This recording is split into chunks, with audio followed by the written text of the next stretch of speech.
Hi, everyone. This is acyuta-bhava from Nightlight Astrology. It is Wednesday, April 1st, and today we're going to take a look at Saturn's entrance into the sign of Aquarius. Now, this is part 2 in a series that I've done on this topic, so make sure that you go back and listen to part 1 first. In today's video, we're going to take a look at the past 2 times that Saturn has entered Aquarius and what kinds of themes were present at that time. I'm no great historian, but I think there's a few basic things that we can learn from the last 2 Saturn ingresses into Aquarius, as well as those transits overall, and what kinds of themes happen then and what we might expect now. We're also going to talk a little bit about Saturn's square to Uranus and Taurus, which is a big part of this Saturn transit into Aquarius, more so next year than this year, but we're already feeling it.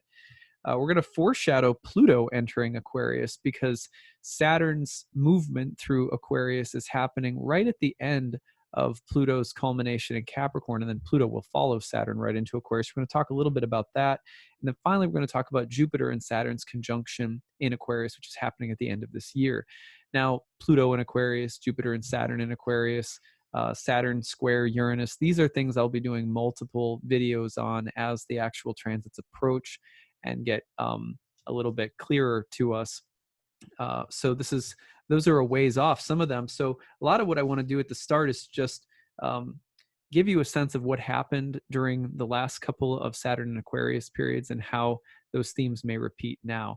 But first, let's take a look at the timeline. So you can see that Saturn is in Aquarius right now, has just jumped in as of the end of March, is conjoined with Mars today even. So well, Mars just separating from Saturn. So you may still be feeling the pressure and the need to control and find a way of expressing will in more sort of structured, disciplined ways. That kind of Mars-Saturn energy still lingering in the air today. But Saturn's entrance into Aquarius, let's just watch how this evolves if we go forward in time. Let me clear that out. Watch Saturn. Saturn in Aquarius is going to finally retrograde in late spring, early summer, and is therefore in the sign of Aquarius all the way up until the very beginning of July. Then Saturn will back into Capricorn, and then Saturn's going to come back from Capricorn into Aquarius again. Here we go. In about mid-December, so you roll this back a little bit, you can see that Saturn's going to enter on like the 17th, 16th, 17th of December. And then right as it does so, on the winter solstice, basically, Jupiter is going to conjoin with Saturn in Aquarius. So Saturn's giving us a visit now until early July in the sign of Aquarius, and then we'll be back to stay for several years and conjoin with Jupiter at the outset of its re-entrance into Aquarius and right around the winter solstice of this year.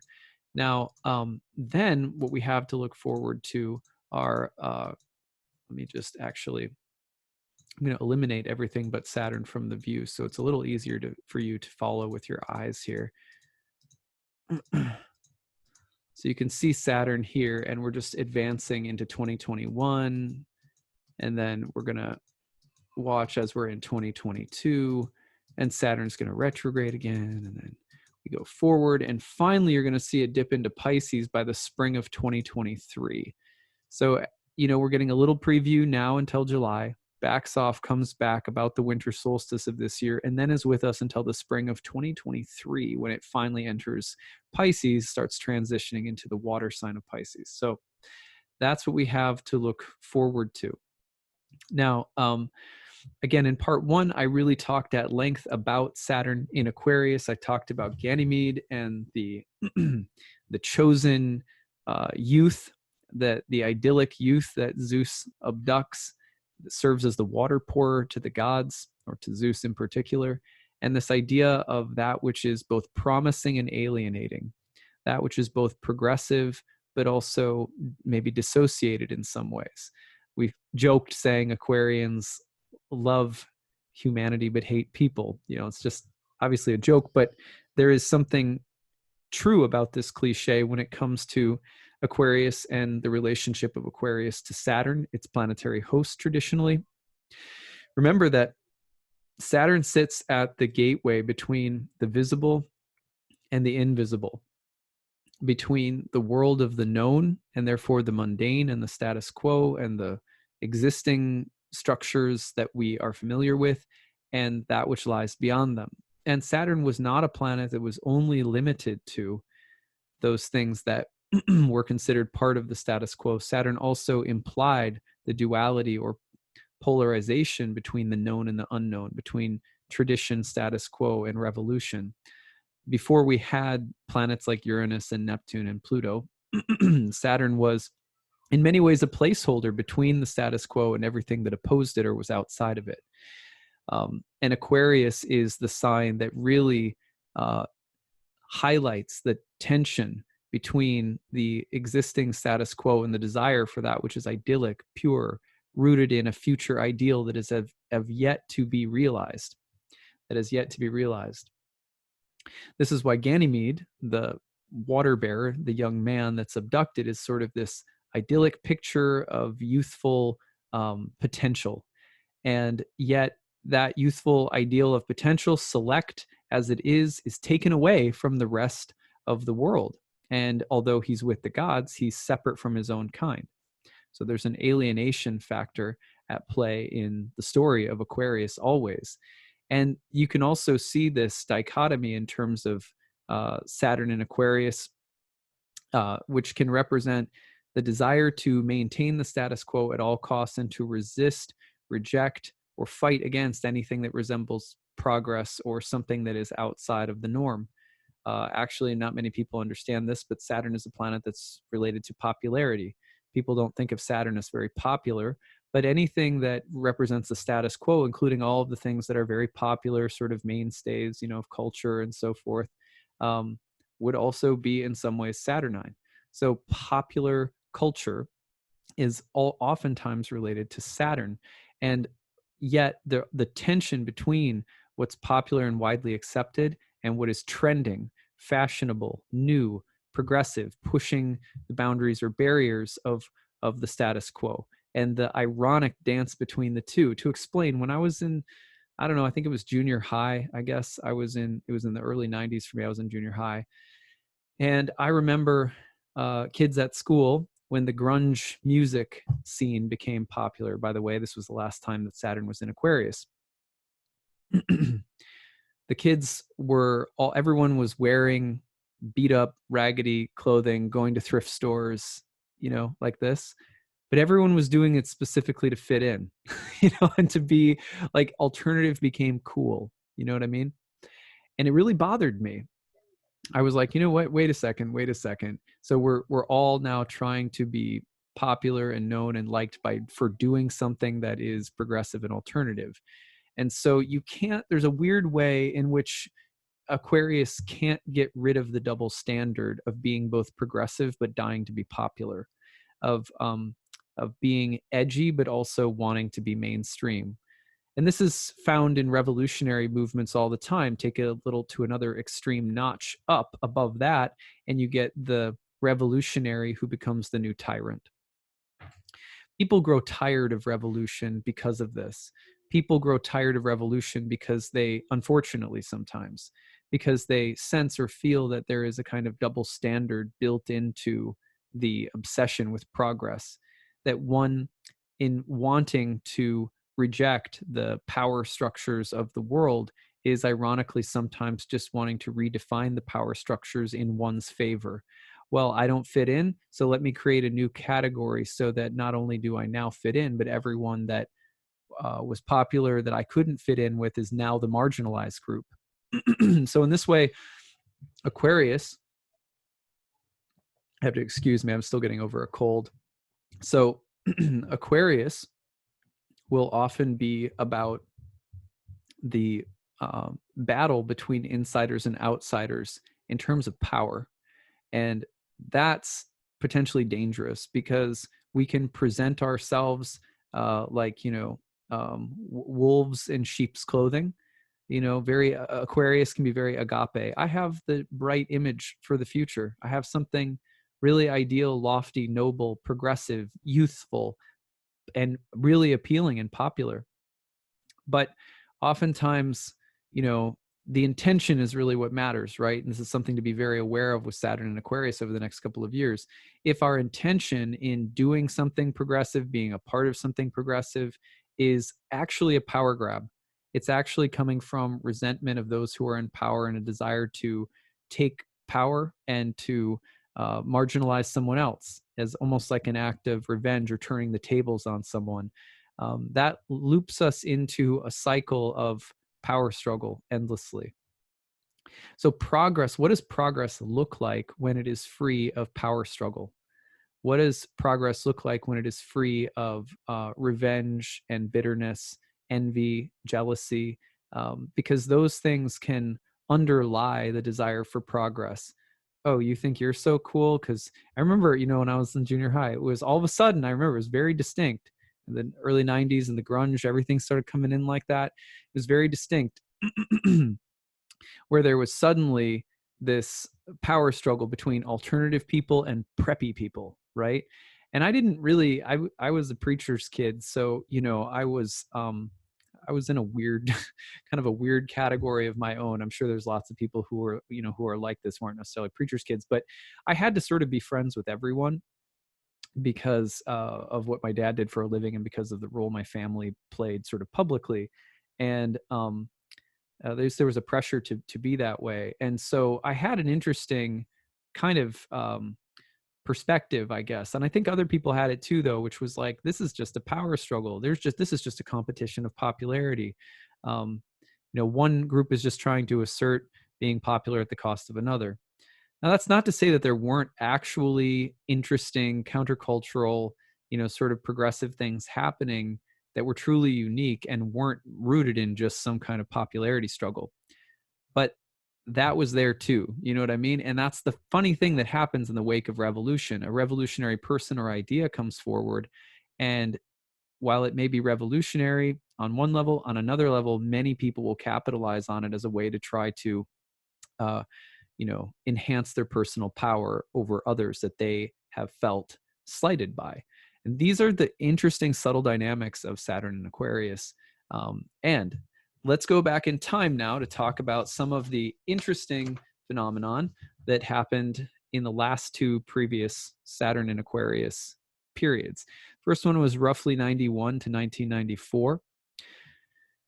So, just a few things that happened during this time.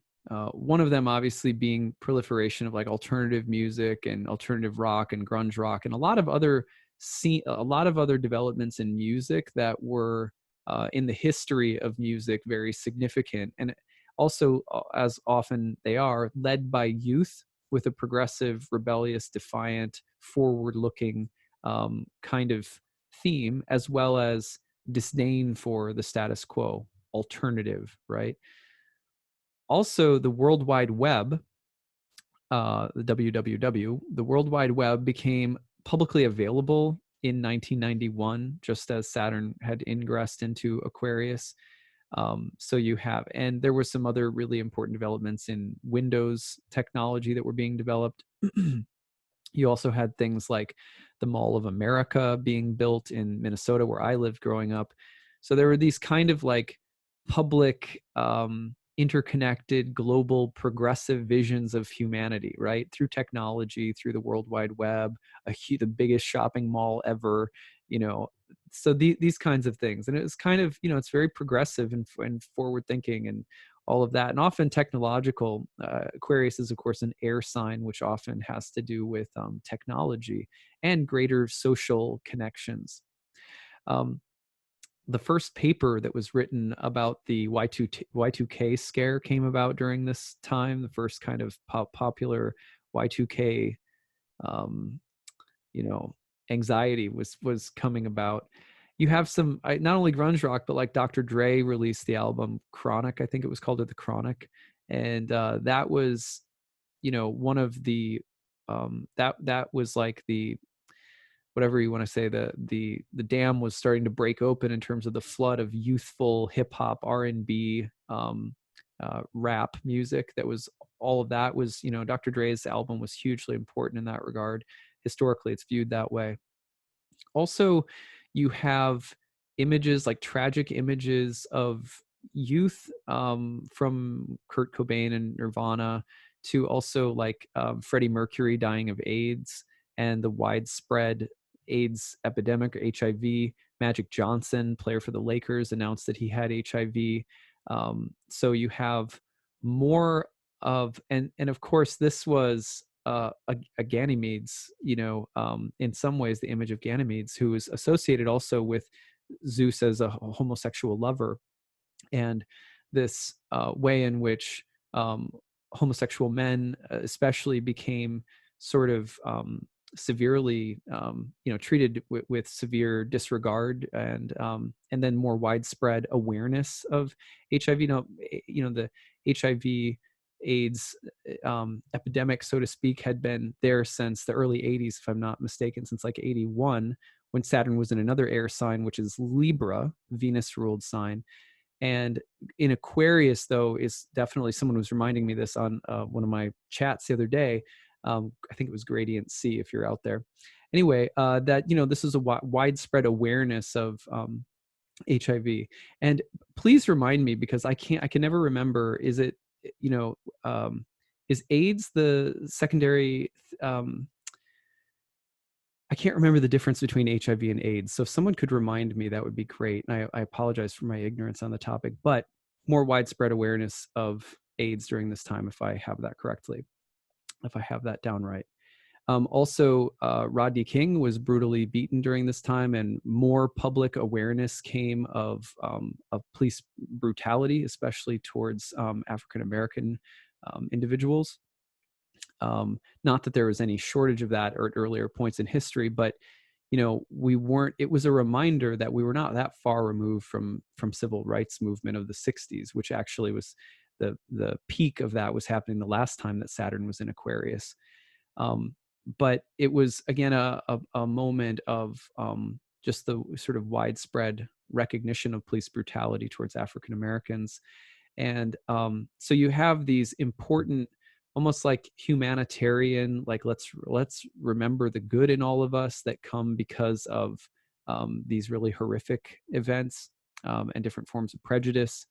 But there is more, there's kind of a growing awareness at this time of the need to keep progressing socially, and it comes through the shadow of in some ways, like Freddie Mercury dying or Rodney King being brutally beaten.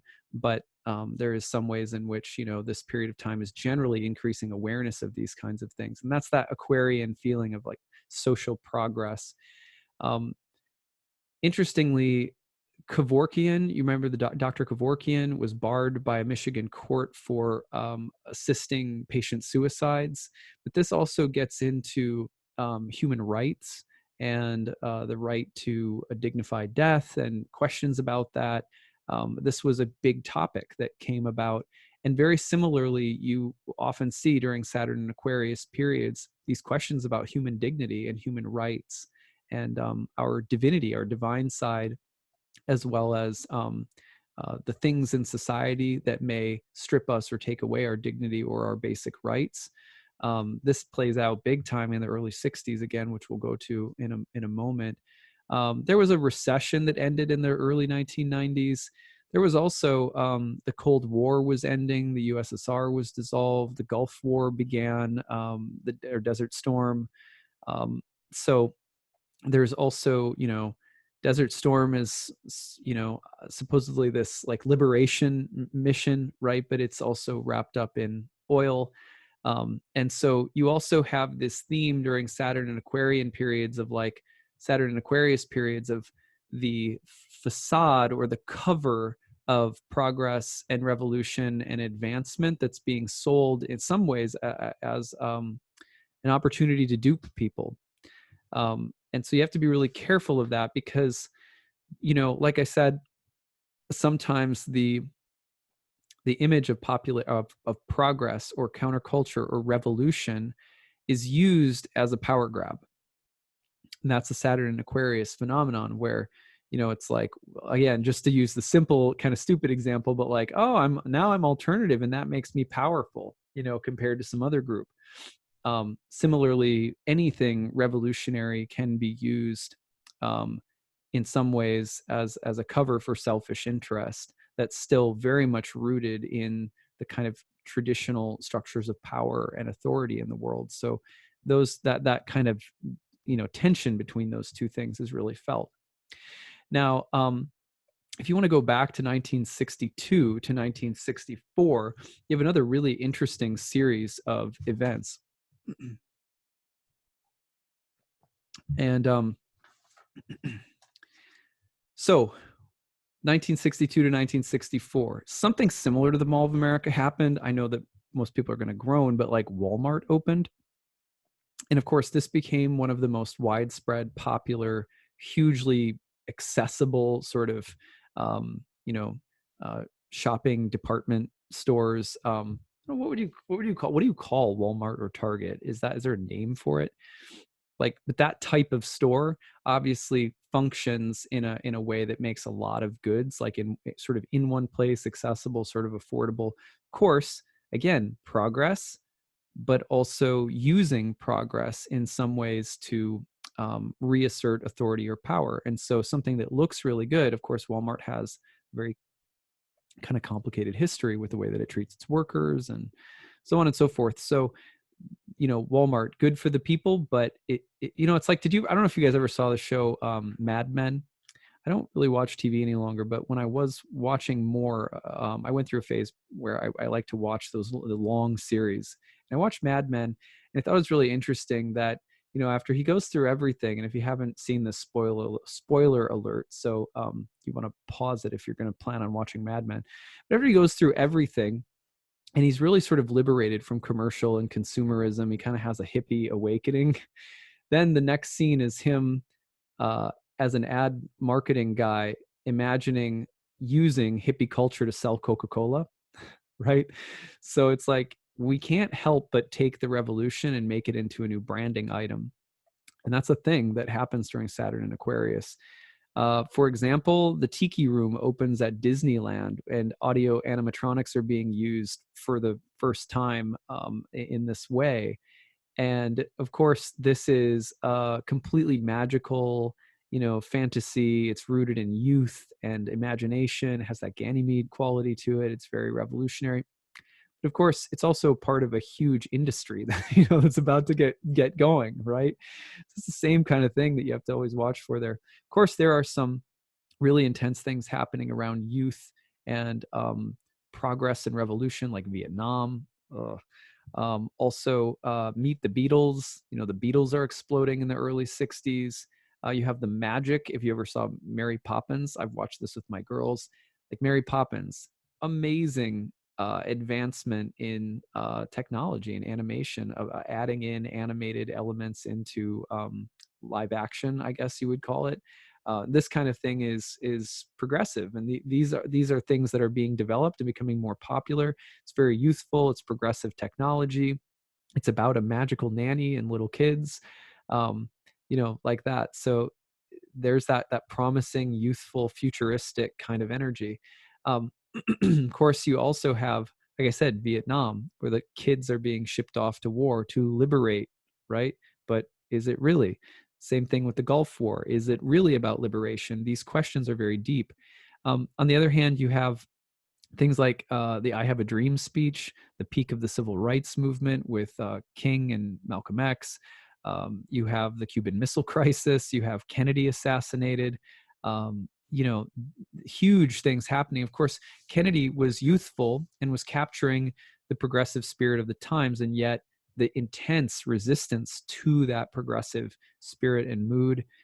Lots of other complications. Again, I'm not a historian, so excuse my ignorance on some of these topics, but just understanding that juxtaposition between youth, movement, progress, humanity, and then the kickback or the capitalization on those themes can be very strong. There was huge amounts, of course, of African American people who were murdered and killed and executed during this time, right? Just terrible. So also during the early 1960s, the very first stages of developing the internet were taking place. So you have the link between the WWW, World Wide Web, becoming publicly available in 1991, and then go back to the early 60s, and you have, I think it was 61, I can't remember the exact date, but it was right in there. No, it was, I think it was 62. Anyway, it was while Saturn was in Aquarius that the very first experiments were being done that would eventually lead to the internet. Then you also have, again, youth rock and roll movement is starting to explode. And what is it spurred by? Well, it's spurred on by rejection of the status quo, but also simultaneously, there's this way in which there's extreme kickback. My dad, my parents, they knew people whose churches were making them burn rock and roll records. You know what I mean? So that conservative kickback can be really strong. Also, many people who were getting into rock and roll were selling out. They were using the banner of youth progress and hope as a way of capitalizing and just making tons of money. And so were the record companies. So it's an interesting time where that dichotomy between the status quo and the advancement of some ideal meet, and they just keep exchanging. They're in a dialectical. So at any rate, that's just to give you a feeling of what the last two Saturn and Aquarius periods were like. I would love to hear from you guys if you have any other thoughts about what was happening during those years, if you feel like doing any research and adding into the comments section. Again, I'm not a historian, so I find this research really fun and exciting, and I try to take the lowest hanging fruit from the tree. But there's also a great book by Richard Tarnas, who is a historian, a Harvard historian, who talks about the energies, planetary energies of the 1960s and other planetary cycles. That book is called Cosmos and Psyche. Here you go, right there, if you can see it, Cosmos and Psyche. It is like one of my most loved, well-used books, so I really recommend it. Now, let's talk briefly about Saturn's square to Uranus and Taurus. This is the next part that I wanted to share with you guys. So I'm just going to add Uranus in to the picture, and we're going to bring it up to the current moment. Now you can see in the current moment that we're in right now, Uranus is at about 5 Taurus, Saturn's at 0 Aquarius. The two are square to one another within 5 degrees. Now, Saturn is going to move forward a little bit, stop, retrograde, go out. So this exact square is not happening in 2020, but it's within 5 degrees. That is, close enough to be felt right now. And then watch what happens. We're just going to drag these two out into 2021. And right about here, this is in February of 2021. You're going to see Saturn, about mid to late February, goes through the square to Uranus. So there they are at 7 degrees. Now, that's less than a year off right now, and we're already in the orb of the square, you might say. So now Saturn is also going to dance with Uranus a little bit and be in close range and pass over another square to Uranus, basically at the very end of 2021.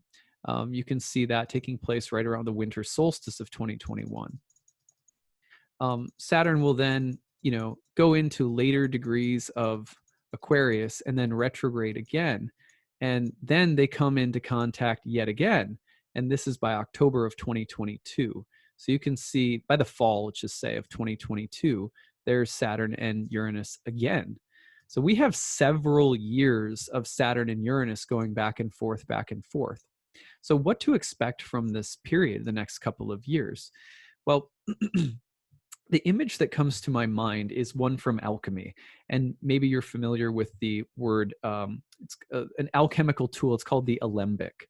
And the alembic, just to make it short, is like a pot. Let's just call it a pot with, and the idea of alchemy is that you have to have a lid on the alembic, So it in a way, some things can't cook unless you have a lid on them. So in alchemy, similarly, for the most, in some ways, for the most radical revolutionary changes to happen, there needs to be the pressure and the containment of the lid on the alembic.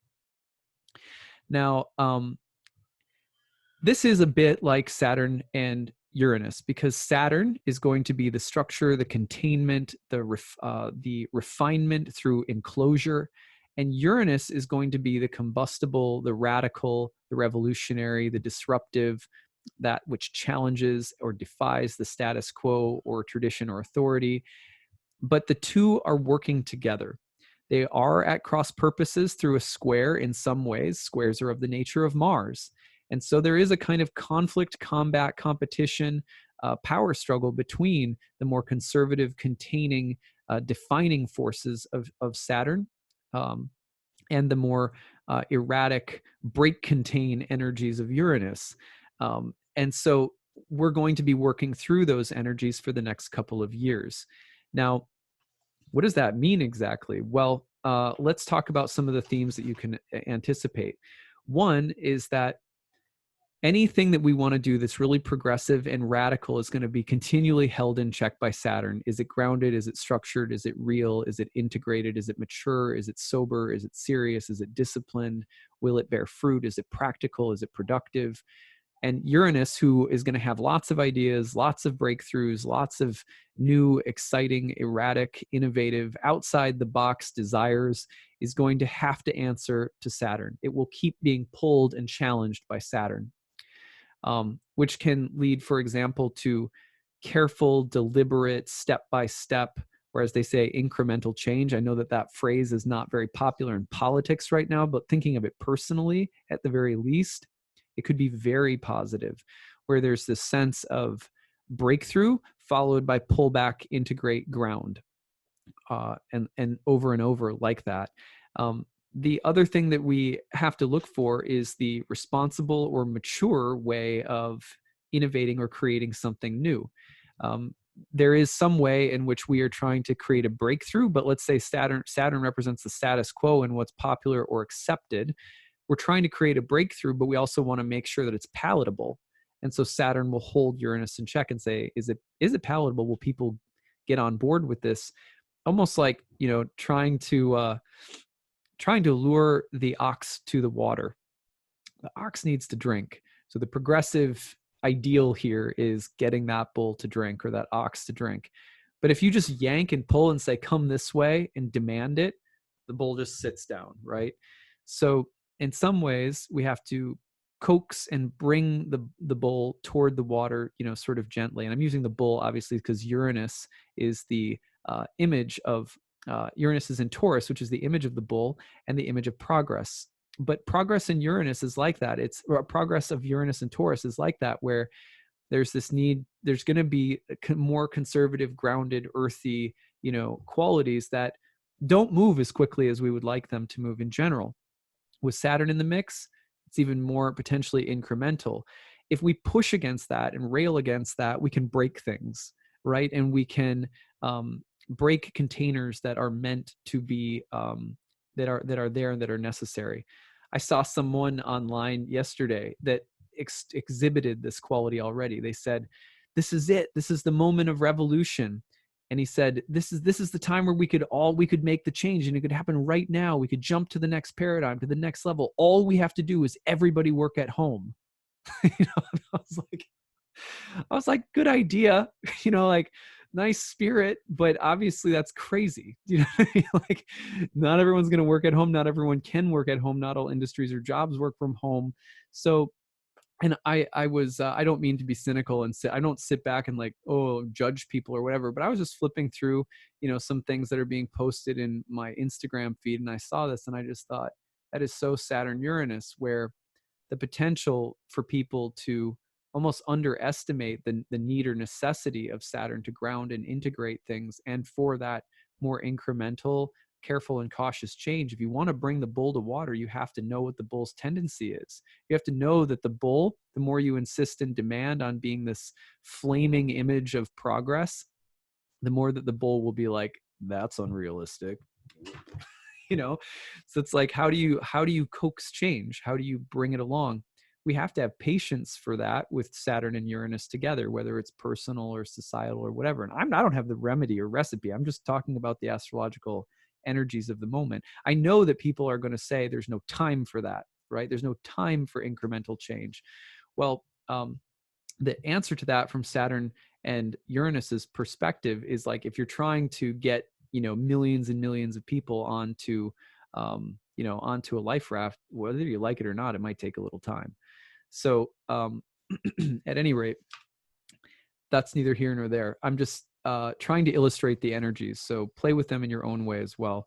Now, you could also think about facing problems and then finding innovative solutions in a recurring cycle. This is something that Richard Harness has written about as well with Saturn and Uranus, which is that we face a period of contraction, restriction, limitation, or frustration, and then we have a breakthrough. And then we have progress. And then we break out of some old thing that's crusty and not helping any longer. So it can go in the opposite direction where Saturn's getting, we have these, Saturn brings up a problem and Uranus comes up with a solution. Sometimes it's going to be Uranus comes up with a great idea and Saturn grounds it, but they're back and forth. Then you also have the liberating side of Saturn and the limiting side of Uranus. So because they're interacting, their archetypes can inflect upon one another and bring out their natural, in some ways, opposites. So in other words, the alembic, the image of containment. I don't know any jazz musician that I could think of that was born just playing jazz, right? I mean, I'm not like a big aficionado of jazz music, but I'm just thinking, like, just practically speaking, anyone that is an incredible innovator has also probably an incredibly disciplined side. And so the liberating side of Saturn is that which through containment, through discipline and focus and concentration, and through some boundaries that come in and restrict us, like the alembic in alchemy, the most exciting, innovative, original ideas sort of burst forth. It's like a pressure that's coming before, like a rainbow bomb is gonna kind of like blast out of the pot. So similarly, through more serious, refined, structured period of time, there are incredible innovations and improvisations and originality that can come forth. And that's how Saturn can be liberating right now.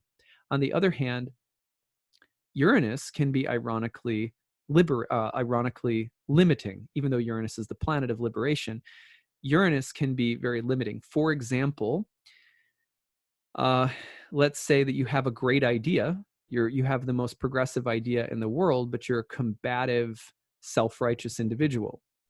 Well, okay, like I remember this when I was in junior high. This was a really important lesson that I learned. I ran for class president, right?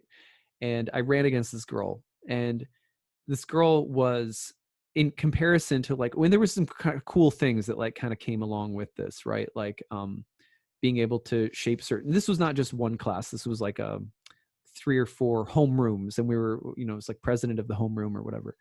And anyway, I definitely had the more popular ideas that everyone was jacked up about.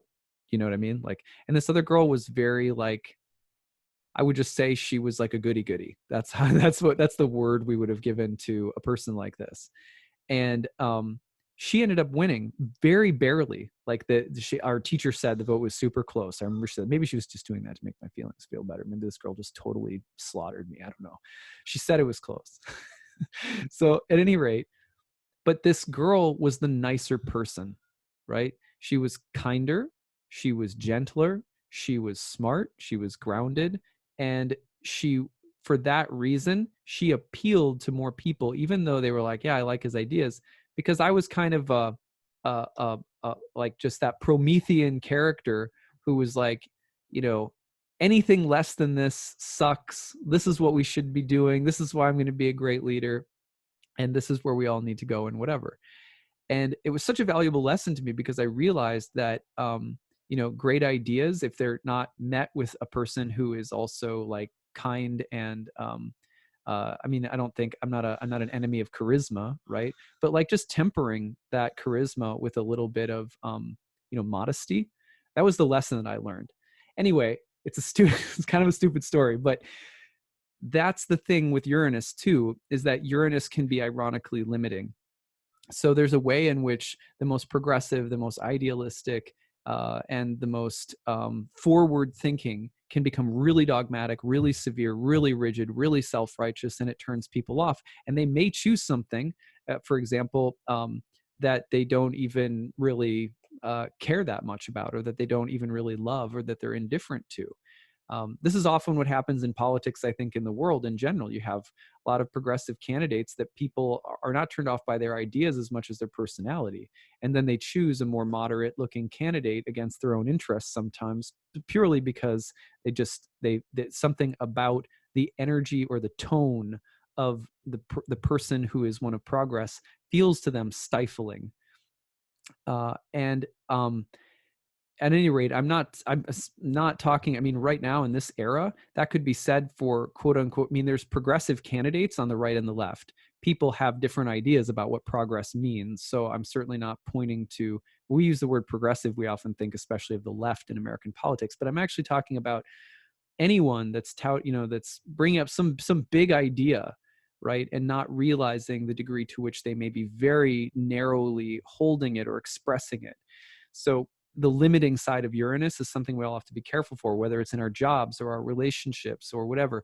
How many of you have been in a romantic relationship before and you've been like, hey, you know what?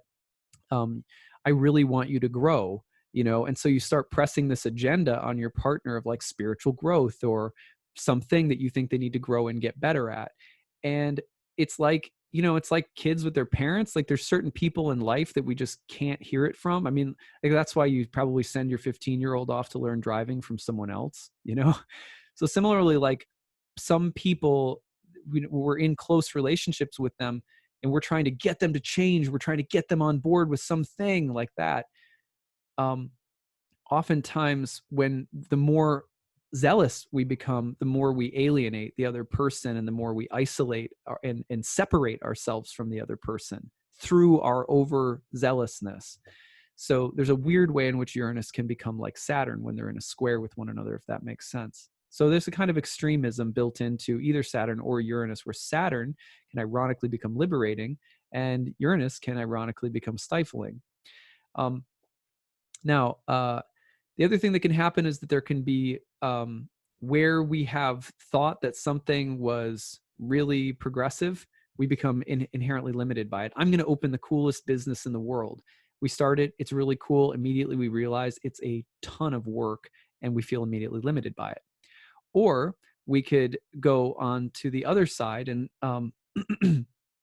start committing to something that at the outset seems like it might be mundane and kind of restrictive, only to find out that it grants us unusual amounts of freedom or innovation. So those are different ways in which they combine. Rude awakenings are also part of this, where the awakening factor of Uranus is happening because we hit a brick wall, we get a cosmic no, we get a cosmic thumb down or red light, and yet it serves to awaken us. That's your limit. And when you realize your limit, ironically, you have a breakthrough. So that can happen too, which is kind of cool. Defying tradition or authority to one's detriment, or adhering to tradition or authority to one's detriment. Those two extremes also watch for. Forgotten ideals and the past. This is something that Ren Butler writes about in his book, which I often reference, The Archetypal Universe. It's one of my go-to reference books. Highly recommend it. I think see it right here. Always try to cite him.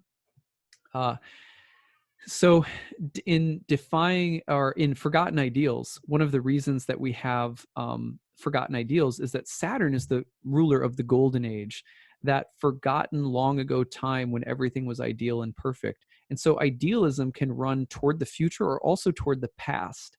Uranus can be about the desire to have a breakthrough by returning to some idyllic thing that's been lost, or projecting into the future by trying to reestablish or recreate something that's been lost. For example, many times people will say, once long ago, there was an ideal agrarian society, or there was an ideal feminine society, there was an ideal shamanic society, or there was Atlantis, or there was some perfect thing in the past. And we've got to get back to that now. What was the 1960s song? Woodstock by Joni Mitchell. We got to get back to the garden. So it's like we've lost Eden and somehow we have to get back to it. That can be a Uranus Saturn ideal. Uranus being the ideal, Saturn being the broken old ruler of the golden age. Saturn Kronos is the ruler of the forgotten golden age that was usurped by Jupiter. It can also be about some way in which more responsible qualities become embraced as the mode of progress. Again, for example, like it wouldn't be surprising to see technologies that encourage greater degrees of self-control, and that are thought of as the new thing. For example, I'll just give a small example, though I'm not sure it fits entirely, but like lately people have been saying, oh, you know what, you should do, what is it called? Intermittent fasting. Right. So a little bit more self-control and a little bit more austerity, kind of not eating for gaps of time or one day here or there or something like that, will lead to more, it's kind of a breakthrough technology or something like that. So this is a weird way in which something a little bit more austere, Saturnine, becomes this new, kind of a new technology. So those are some things to look for. Now, I also want to just end here by saying that, in the spring of 2023, just a couple years off from now, about 3 years away right now, Pluto is going to enter Aquarius. And I won't say so much about this, but I will say, I'll give you this one tidbit of information. The last time that Pluto entered Aquarius was in 1777 and 1778 is when it was ingressing into Aquarius again and culminating in Capricorn in 1776. So if you know your history, you know that when it comes to the meltdown of societal structures and periods of widespread idealism and revolution, doesn't get much more than, more potent than that in US history anyway. That was, of course, the Declaration of Independence and the American Revolutionary War. And so we are also on the brink of like Pluto brings the titanic forces of history behind it. And of course, that can be destructive and regenerative all at once. There's a lot of blood in revolutions, and fighting against the status quo versus progress. All of those same themes are about to be deeply, deeply worked over by Pluto. They already have been through Capricorn, but now we're taking it into that futuristic, idealistic impulse, technology, governmental structures in the world, things that are much more global. Pluto is going to rocket when it goes into Aquarius in this regard. Everything we've said, just imagine that the nuclear force of Pluto is coming next. So I know that that's kind of epic. I don't mean to exaggerate it, but it is a big deal. And historically, again, you can see what was happening the last time Pluto culminated in Capricorn and entered Aquarius. Finally, at the end of the year, in December, as I mentioned, Jupiter and Saturn will be getting together in a conjunction. And that conjunction is, in a sense, very hopeful because it brings Jupiter and Uranus into a square next year as well. Jupiter and Uranus often lead to very broad, big, expansive, sort of beneficial energies. I'll be talking about this more at length, more toward the end of the year. I'll be doing a series on it. But you could think about Jupiter getting in with Saturn at the beginning as the start of a new era. Jupiter represents spring. Saturn represents, in some ways, what's established. You have the young and the old, the senex and the puer, and their meeting in the air sign of Aquarius should represent a moment of, springing sort of progress, the big picture of progress that we've been talking about today, the idealism of Ganymede, the youth, also the alienation. But Jupiter-Saturn conjunctions historically have meant moments of turnover, oftentimes on the level of society, civilization, the collective. They're regime changes in some ways. They're dynastic changes. They're changes in the structure, powers, and orderings of the world. So we are seeing that at the very end of the year. And that's pretty hopeful and uplifting overall. I feel like it's bookending this year with something significantly lighter than the heavy, Saturn, Pluto, Jupiter energy in late Capricorn. So come back and talk about that more later. In the meantime, thank you again for listening. I hope that you leave your comments in the comments section below. Tell me how things are going. Don't forget, and tell me, well, I'd love to hear your reflections. Like, do you have Saturn and Aquarius in your chart? And also, what are your experiences of the Aquarian energy in general? I'd love to hear from you guys. Um, I want to make a few announcements. One is that remember that my spring courses are filling up. Enrollment is right now. They start in June. My first year course, my second year course, my horary course. I recommend starting with the first year course if you've never studied ancient astrology. It's a deep class. It's a year long, 30 classes, 12 guest lectures, tons of homework and optional bonus reading and bonus videos, group forum, really deep personal learning experience a journey that we all go on together. Early bird rate is until fact till June 1st. You can save $500 on the registration rate. There's a 1-year payment plan if you need it. And if you are on disability, if you are being adversely affected by the coronavirus, I know a lot of people are, I'm basically letting people, we have a sliding scale that we suggest. You're more than welcome to use that if you're suffering because of the coronavirus. If you need more help than that, just let us know. We're not turning anyone down. So we ask that you pay something for an energy exchange, but just don't want to turn anyone down right now who really wants to learn. So you can check that out on my website, nightlightastrology.com. The other announcement is that my Bhakti Yoga page is now launched. All you have to do is sign up for my newsletter. You get free password to a private YouTube channel where I have a whole series on Bhakti Yoga. Right now, we are working our way through the Sri Ishupanishad, which is one of the most beautiful Upanishads of the Vedic tradition. And we've worked our way through some other videos as well. It's really good content. I'm loving it and loving the questions people are sending. There'll be a lot more content coming there as well, so you can check that out and see what Bhakti Yoga is all about. All right, that's what I've got. I hope you're having a good one, and we'll talk to you again soon.